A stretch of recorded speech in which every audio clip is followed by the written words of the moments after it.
It'll be one to go this time by. Coming to the green, buddy, coming to the green. Let's go get him. Go, go, go, Dick, Dick, Dick, go, go, go, go. Get your motor running. Head out on the highway. Jimmie Johnson joins us as our pole sitter for Sunday. Jimmie, talk us through your lap today. Very smooth and comfortable lap. The car, we made some good adjustments. In practice, I was pretty loose, and we got the car comfortable where I could really drive it and use the throttle pedal, and got 3 good corners. I felt like turn 2 I really got through well through the tunnel. Didn't do a bad job through 1 and 3, but I was a little nervous coming off at 3. I'm like, man, that was good, but I just don't know if it's going to be real good. And I thought Mark's lap was real good, so ended up being enough, and we got it. Sounds good. Questions for Jimmie? Please raise your hand. We have Chris here at the front. NASCAR prohibits some and prescribes other gear ratios for this track. If those regulations were removed, would the fans see a better race? I don't think it would change what the fans saw. It makes it more exciting inside the car for us, and a bigger challenge for the engine department to build engines that would turn that type of RPM. You don't shift, do you? Now we do not shift now. It's more fun in the car. I enjoyed it more. Other questions for Jimmie? Back. We'll go Dave and then come here to David in the front. Jimmie, this is actually a question from someone else. They asked if you had an issue with your transmission during practice, and did you have to change it? We did. The mixer box where the the shifter handle that I use inside the car, where it attaches to select the gears, we had something in there bound up to where I couldn't use first and second in practice. So my guys would just push me off, and I'd put it in 3rd gear. And my spotter did a good job of getting me onto the track where I didn't have to stop at the end of pit road again, and as I don't think I would have gotten going at that point, but it really didn't affect the performance of the car. Just made it a little frustrating and added some tension to the day. It is not. If you change it before you qualify, it is not a penalty. So, and I think we may have even still used the same transmission. I wasn't there, but we knew the mixer box was the problem. It's not that we had a gear issue.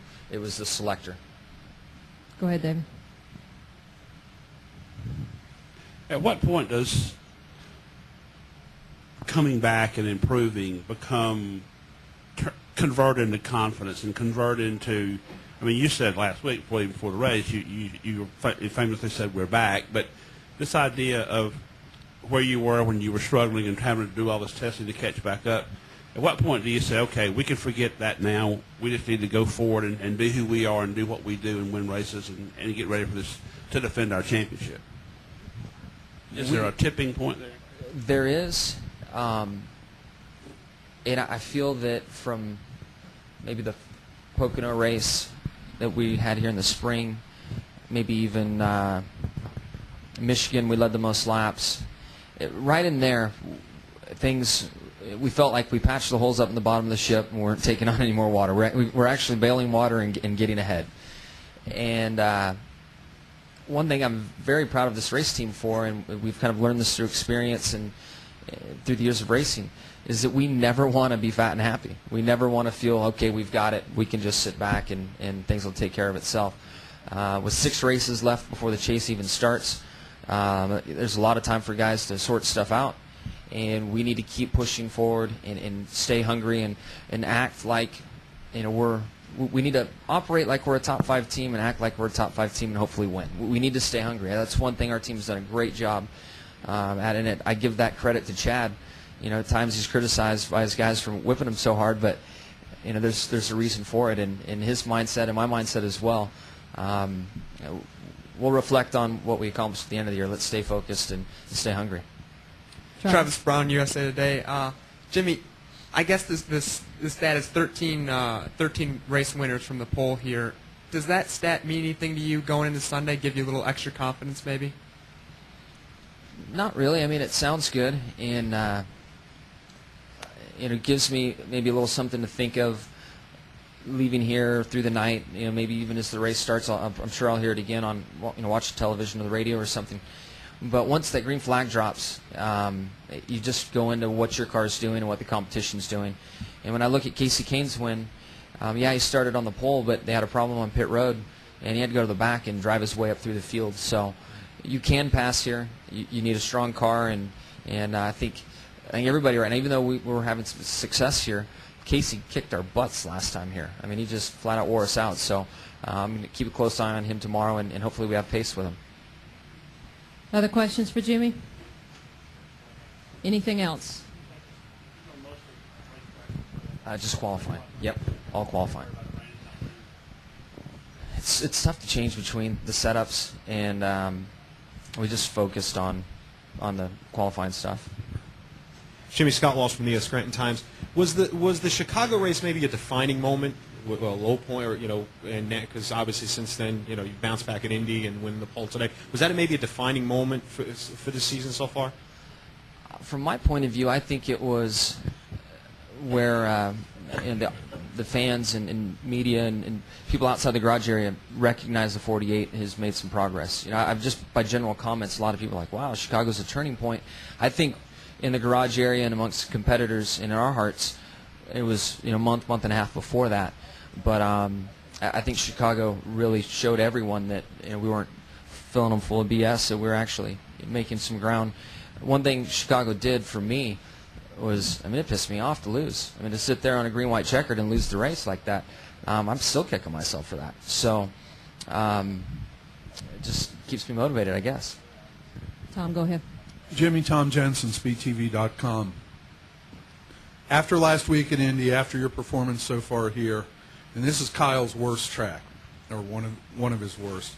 If you come out of here with another victory or at least another top 5, and he comes out with a second poor finish at this, as we head into the championship part of the season, does this give you guys a psychological advantage? And how much being through a couple of really tense playoff runs is an advantage for you guys relative to the 18 team? I think experience is everything. Not saying the 18 can't do it.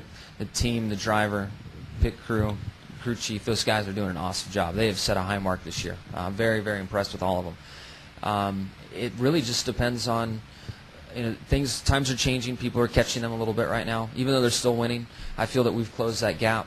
Now it's what type of development work are they doing? How are they going to handle the pressure? All those questions just come along, and then that's just on a standard part of the season. Then you add the chase to it, and that complicates matters even more. So it really just depends on how they handle it. And I think that we as a team on the 48 car perform better under pressure and in those tough times. And I hope we can do that again this year, because it's going to be an intense one with a lot of competition. I think the 99 has shown a lot of strength all season long, and I've been very impressed with that team and what they've been doing. I think come chase time, it's going to be a shootout. Anything else? I have one question down here. Just one final follow-up. Mark came in here and said that the field should be very frightened of you on Sunday. Anyone you're frightened of in the field? I know you mentioned Casey Kane. I'm scared of myself, but it's not for those reasons. Sometimes the decisions I make, I don't know.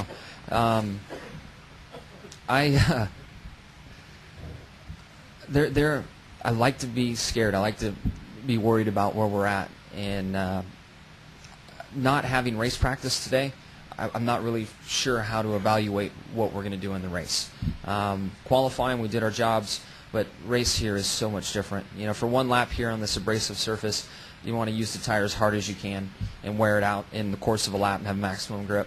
But then when the race comes around, this track is so abrasive, you want the complete opposite. So it's really about getting a good balance and using all 4 tires the same.